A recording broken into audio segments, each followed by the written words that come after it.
କଟକରେ ବଡ଼ ବର୍ଷା ଆଣିଲା ବଡ଼ ବିପତ୍ତି। ସହରର ଟି ସ୍ଥାନରେ ଜଳବନ୍ଦୀ ଅବସ୍ଥା। ସତ ହେଲା କନକ ନ୍ୟୁଜର ଆକଳନ। କଟକରେ ବଡ଼ ବର୍ଷା ଆଣିଲା ବଡ଼ ବିପତ୍ତି। ରାଜ୍ୟରେ ଲଘୁଚାପ ଜନିତ ବର୍ଷା ଲାଗି ରହିଛି।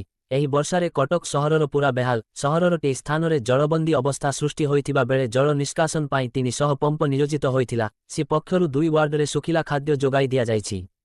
ବଡ଼ ବର୍ଷା କଟକ ସହର ପାଇଁ ବିପତ୍ତି ଆଣିବ ବୋଲି ଆଗରୁ କନକ ନ୍ୟୁଜରେ ଖବର ପ୍ରସାରିତ ହୋଇଥିଲା। ଆଉ ଠିକ୍ ସେୟା ହେଲା। କଟକ ସହରରେ 3 ଦିନ ହେଲା ବର୍ଷା ହେଉଛି। ଜଳବନ୍ଦୀ ହୋଇଛି କଟକ ସହର। ଏହି ବର୍ଷାରେ କଟକବାସୀ ନାକେଦମ ହେଲେଣି।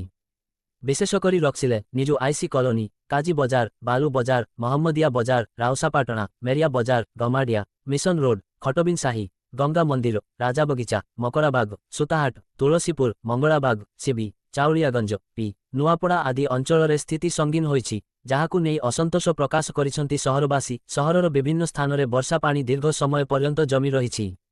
ଲୋକଙ୍କ ଘରେ ବର୍ଷା ଓ ନର୍ଦ୍ଦମା ପାଣି ପଶିଛି। ଜଳ ନିଷ୍କାସନ ପାଇଁ କଟକ ମହାନଗର ନିଗମ ପକ୍ଷରୁ ସହ ମଟର ପମ୍ପ ଥିବା ସତ୍ତ୍ୱେ ମଧ୍ୟ ପାଣି ନିଷ୍କାସନ ପାଇଁ 5ରୁ 7 ଘଣ୍ଟା ସମୟ ଲାଗିଛି। ଖରାଦିନେ ଠିକ୍ ଭାବରେ ଡ୍ରେନ୍ ସଫେଇ ହୋଇ ନଥିବାରୁ ଏଭଳି ପରିସ୍ଥିତି ଦେଖିବାକୁ ମିଳିଛି। ବିଶେଷକରି ଯେଉଁ ଆଶା ନେଇ ବକ୍ସ ଡ୍ରେନ୍ ନିର୍ମାଣ କରାଯାଇଥିଲା ତାହା ପୂରଣ ହୋଇ ପାରିଲା ନାହିଁ। ସେପଟେ ଜଳବନ୍ଦୀରେ ପଶିଥିବା ଲୋକମାନଙ୍କୁ ଶୁଖିଲା ଖାଦ୍ୟ ପୁଡ଼ିଆ ଯୋଗାଇଛି ସି।